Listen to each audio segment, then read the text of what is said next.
9장 1절부터 시작된 모든 사람을 위해라고 하는 이 단어가 계속해서 반복되어 강조하다가 오늘 5절에 보면 오직 한 분이라고 하는 하나님께 예배를 드려야 한다라고 하는 말로 내용이 전환이 됩니다. 그리고 또 이어지는 내용은 하나님의 뜻에 대한 내용입니다. 하나님의 뜻이 모든 사람을 향해 또 그들을 구원하고자 하신다라고 강조해 왔는데, 또 한 가지 이 하나님의 뜻을 연결하면서 자신이 이방인들에게 진리를 가르치며 또 믿음을 심어주는 이 일이 하나님의 뜻이라고 하는 것을 또 한번 강조합니다. 아마도 이 내용은 지금 이방인들이라고 하는 에베소 교회 성도들 뿐만 아니라 계속해서 이방인들에게 복음을 전하는 것에 대해서 아마 누군가가 문제를 제기했던 것 같습니다. 사도 바울에게 뿐만 아니라 이 디모데에게도 왜 이방인들에게 복음을 전하느냐라고 하는 그런 물음이 있었던 것 같습니다. 물론 디모데는 순수한 유대인은 아닙니다. 하지만 사도 바울이 그랬던 것처럼 디모데 역시도 지금 유대인들에게 뿐만 아니라 이방인들에게도 지금 하나님의 말씀 또는 복음을 가르치고 전하고 있습니다. 그것에 대해서 원래 하나님이라고 하는 분은 유대인의 하나님이었다라고 하는 것과 또 유대인들에게 율법을 주셨다는 것, 그리고 하나님의 은혜와 사랑이 유대인들에게 있다라고 하는 이런 주장들에 대해서 사도 바울뿐만 아니라 디모데 또한 하나님은 한 분이시지만 그 한 분이신 하나님의 뜻이 모든 사람을 향하여, 특별히 모든 사람을 구원하기 위한 하나님의 뜻임을 강조하고 있습니다. 그리고 이 하나님의 뜻이 결국 예수 그리스도라고 하는 하나님이신 그 예수님이 인간으로 이 땅에 오셔서 우리의 죄를 대신하여 십자가 달려 죽으심으로 이루신 그 하나님의 뜻에 대해서 강조하고 있습니다. 어찌 보면 하나님의 나라에 대한 또는 구원에 대한 비밀입니다. 열쇠라고 설명되는 진리라고도 설명하는 이 비밀인데, 문제는 이 비밀이라고 강조하고 또 하나님의 뜻이라고 강조하는 이 뜻을 받아들이기가 어렵다는 겁니다. 특별히 유대인들은 이 하나님의 뜻에 대해서 알지 못했어요. 그래서 심지어 예수님이 오셨을 때도 그 예수님을 메시아로, 그리스도로 믿는 것이 아니라 그냥 요셉의 아들 또는 마리아의 아들 또는 사생아라고 믿었어요. 그러니 하나님을 모독한다라고 결국은 그들이 생각했고, 기득권 싸움이긴 하지만 그들은 예수님을 메시아로, 예수님을 그리스도로 받아들일 수 없었습니다. 그것이 하나님의 뜻이라고는 전혀 생각하지 않았죠. 심지어는 제자들조차 말입니다. 그래서 예수님이 십자가에 달려 죽으셨을 때 기도하고 찬송하고 감사한 것이 아니라 도망쳤습니다.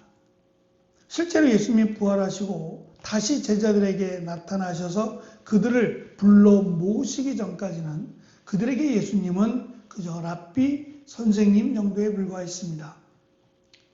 더 나아가서 사도 바울은 더 심했지요. 오히려 복음을 전하는 자들을 용서할 수 없어서 그들을 제거하거나 더 이상 그들의 입에서 예수 그리스도를 믿으면 구원을 받는다라고 하는 소리를 나오지 못하게 하기 위해서 준비했던 사람입니다. 그럼 그가 예수님을 만나고 완전히 바뀌었습니다. 바뀔 수밖에 없는 것이, 이것이 진리라고 하는 것을 깨달은 순간부터는 자신이 해왔던 모든 것이 하나님을 대적하는 것이었고, 또 자기가 생각했던 모든 것이 하나님을 거역하고 하나님의 뜻을 반대했던 걸 깨닫게 됩니다. 그래서 당연히 하나님의 뜻에 합당한 자로 서기 위해서 복음을 전하게 됩니다. 그래서 오늘 말씀은 모든 사람을 향한 하나님의 뜻을 다시 한번 정리하면서 그 하나님의 뜻이 무엇인지를, 그리고 왜 예수 그리스도에 대해서, 예수님에 대해서 이방인들에게 가르치고 또 그들에게 복음을 전하는 것인지에 대해서 다시 한번 당부하고 권면하는 내용입니다. 모든 사람이라고 하는 것은 우리가 앞에 살펴본 대로 특별히 황제라고 설명되는 지금 이스라엘을 공격하고 이스라엘을 노예로 만들어버린 본인입니다. 더 나아가서 그들을 이 로마로부터 쫓아내고 또 가족으로부터 분리시켜서 원수가 되게 만든 그런 원수라고도 할 수 있습니다. 그런데 그를 위해서 기도해 주라고 말합니다. 그 역시도 어리석은 자요, 하나님을 깨닫지 못하는 자들이기 때문에 그들을 위해서 기도해 주고 그들에게도 끝까지 복음을 전할 것을 권면합니다. 그리고 심지어는 지금 가족으로부터 버림을 당하고 친구로부터 버림을 당한 그들을 위해서도 기도해 주라고 말합니다. 그들이 어리석어서 그들이 깨닫지 못해서 진리를 알지 못해서 행한 일들이기 때문에 그들을 외면하지 말고 그들을 위하여 기도해 주라고 말합니다. 그 근거는 바로 하나님과 원수되었던 우리를 구원하기 위해서 이 땅에 오신 예수님의 은혜, 사랑 때문입니다. 그것을 근거로 해서 우리는 원수까지라도 그들을 위해서 기도해 주고 그들이 하나님께로 나아올 수 있도록 끝까지 진리를 전할 것을 권면하고 있습니다. 어찌 보면 지금 나이가 어린 또는 경험이 적은 이 디모데가 할 수 있는 일은 부딪히는 일밖에 없습니다. 부딪혀서 실제로 몸으로 경험하고 또 지식을 쌓아가는 일밖에 없어요. 그런데 사도 바울은 그 일을 무시하는 게 아니라 또 그 일을 마땅히 해야 되는데 더 중요한 일이 있습니다. 그것은 그냥 기다리는 게 아니라 기도하라고 가르칩니다. 어쩌면 우리가 사도 바울이 다른 제자들과 비교했을 때, 다른 사도들과 비교했을 때 가장 많은 편지, 가장 많은 하나님의 말씀을 남깁니다. 그래서 사도 바울은 대단히 뛰어나고 또 지식적으로도 다른 사도들보다 더 우세하다라고 하는 생각을 갖고 있는지 모르겠어요. 이것은 사도 바울을 통해서 하나님께서 이 다양한 이 소아시아의 지역에 대한 말씀을 남기고자 하는 하나님의 뜻이지, 바울 서신이라고 하는 사도 바울이 남긴 편지만 대단하고 예수님을 3번씩이나 부인했던 베드로나 또는 요한의 이 편지 말씀은 별로 그렇게 대단하지 않다, 그런 의미가 아닙니다.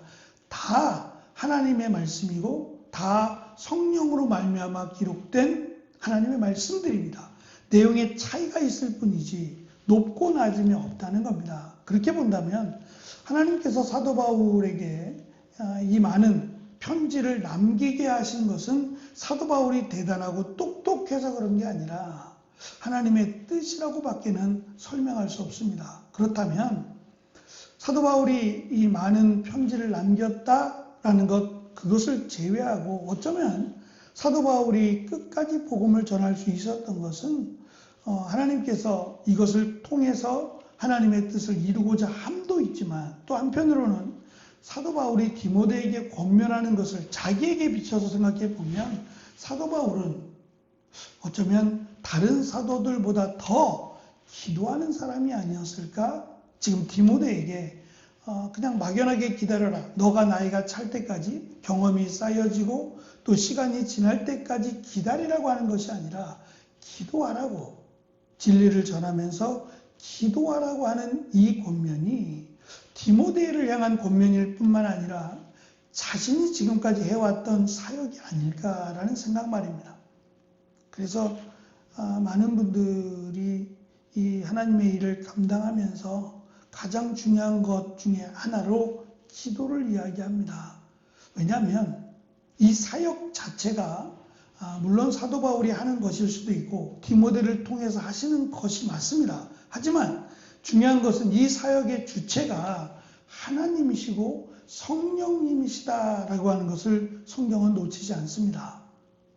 그것을 나를 통하여 이루시고 나를 통하여 행하신다라는 것뿐이지 중요한 것은 내가 아니라 성령님이 주체가 되고 또 예수님이 주체가 된다라고 하는 사실을 사도 바울은 놓치지 않습니다. 그래서 비록 여러 가지 답답하고 또 자신의 역량의 부족함도 있고 여러 가지가 있겠지만 사도 바울은 그거를 문제로 삼고 있는 것이 아니라 지금 당장 디모데가 해야 될 일은 이 복음의 진리를 전하는 것, 그리고 원수까지라도 저들을 위하여 기도하는 것, 이 두 가지를 멈추지 말라고 지금 디모데에게 권면합니다.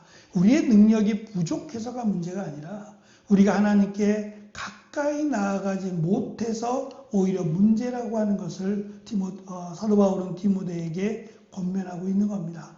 모든 사람을 향한 하나님의 뜻 앞에서 나도 그 뜻에 순종하며 모든 사람을 향하여 지금 복음을 전하고 있는가? 모든 사람을 그리스도께로 인도하기 위하여 최선을 다하고 있는가? 또는 기도하고 있는가? 라고 하는 점을 지금 디모데에게 스스로 점검하라고 사도 바울은 권면합니다. 이 권면이 우리에게도 동일하게 나도 하나님의 뜻에 합당하게 쓰여지기를 위해서 수고하고 있는가? 또는 기도하고 있는가? 라고 하는 점을 늘 점검하면서 하나님이 원하시는 하나님의 뜻은 하나님의 방식대로, 하나님의 방법대로 하는 겁니다. 그것은 성령의 인도하심에 따라 하나님이 원하시는 대로 하나님의 일을 감당하는 것이라고 말할 수 있을 겁니다. 모든 사람을 향한 하나님의 사랑, 그리고 그것을 이루시고자 하는 하나님의 뜻을 위해서 말씀을 가르치고 말씀을 전하고 또 기도하는 일에 더욱 힘쓰는 저와 여러분이 되기를 간절히 축원합니다. 기도하겠습니다.